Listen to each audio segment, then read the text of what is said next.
leave. Ojai was an interesting man. He was tall like most of the Nur, and he was wider than most, meaning to a man of mankind, such as Adi, he was massive. His shoulders were wide, his chest strong and striated. He was a farmhand, and he was obviously good at what he did. He hadn't liked Adi at first, of course, as nobody did, but as Adi showed the farmhands their techniques from his own people, and one old, skillful farmer with a long white beard, the owner of the farm, which was called something that Adi could never quite pronounce, they all seemed to grow to like him. It came as a surprise to Adi that his techniques would have any relevancy here in Igris, but some did, and at the very least, now the farmhands had a better way of picking the crop. A few moments passed, and each of the farmhands, smiling almost cleverly, looked back at Adi with sly grins as if they were happy to have learned what they had. Or were they? After a moment, Adi could tell in the distance a grand machine moving along, plucking the crop from the fields at an incredible pace. White light emitted from it, and as it grew closer, Adi could have sworn that it was built of molded stone, a process that his people had never developed, he knew.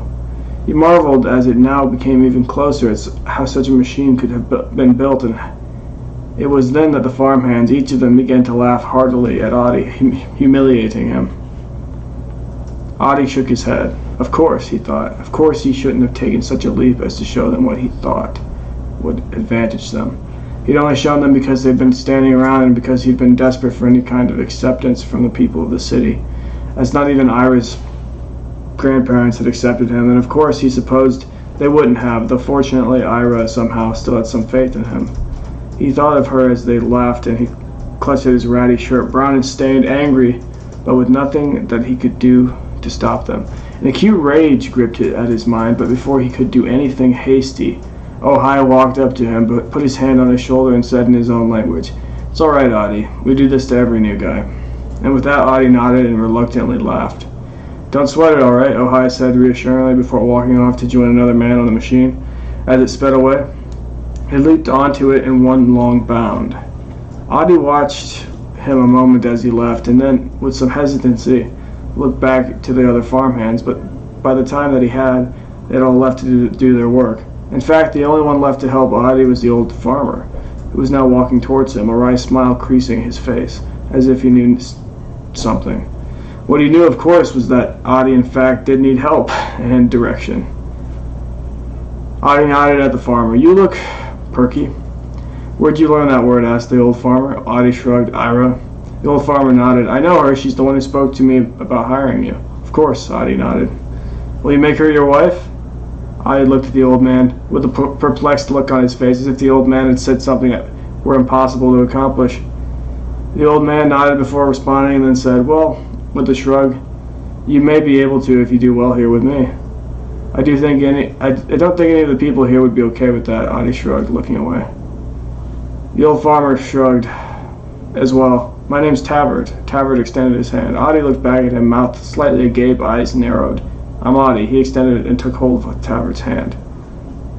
Tavert smiled brightly and, after a moment, let go. Let's get you to work then, Odi."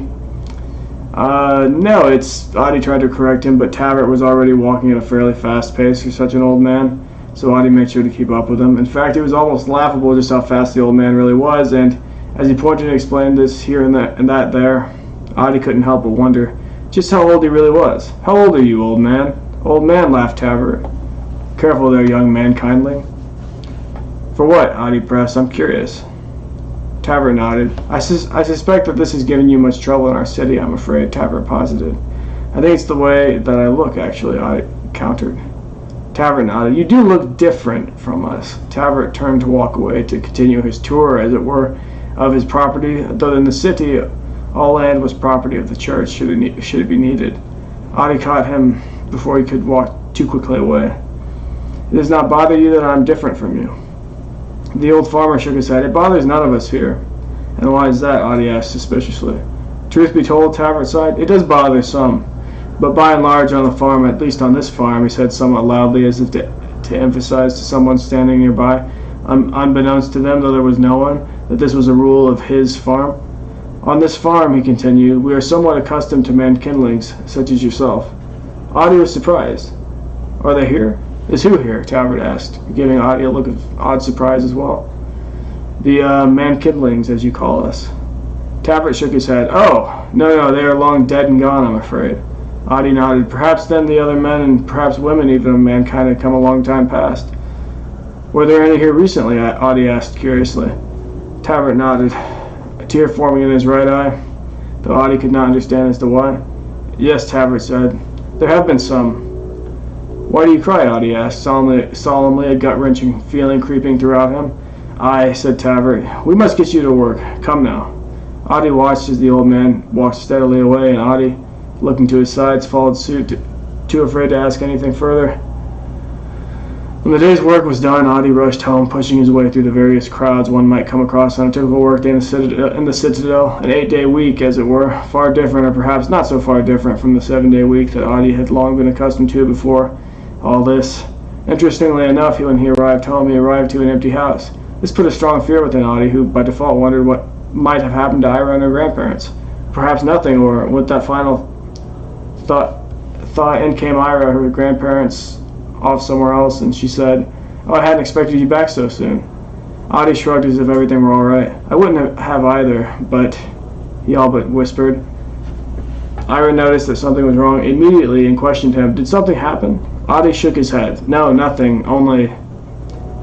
Ira walked up to him, taking his hand into her own, her large purple eyes looking up at him with a worrisome expression. "Tell me what it is, Adi." Adi shook his head, sitting on the bed, which lay near where he stood. "The old man, the farmer who owned the land, Taffert, you know him. What did he tell you?" Ira asked, a slight but rigid anger replacing her caring tone. Obviously, there was something that he had not wanted Adi to know. That she had not wanted Adi to know. "What do you know of this?" Adi asked rigidly as well. "What did he tell you?" she repeated. "He told me nothing," said Adi, letting go of Ira's hand. Standing up, he began to pace the room. "Then why do you worry?" asked Ira concernedly. Adi looked at her a moment without speaking as he paced, and then replied, "Why do I worry?" He pointed wordlessly at the door which led outside. Ira lowered her head in understanding, but responded, annoyed and grievingly, "It has not been easy for me either, or my grandparents." "Your grandparents," Adi started to say, though he corrected himself before his voice grew any louder.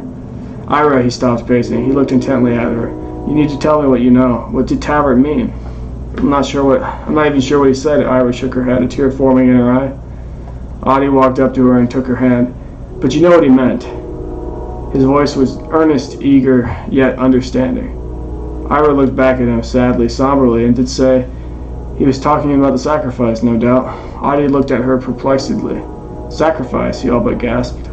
Ira nodded wordlessly, closing her eyes, one single tear streaming down her cheek. "What does that mean to me?" asked Adi angrily as he tried to distance himself from the word. And no amount of distance, at least not within the city walls, would grant him sufficient protection to escape this word and what it meant to him. "It won't happen to you." Ira shook her head. "Okay." Adi looked at her, turned in a circle in the room, looked towards the door, and replied, "I'm leaving."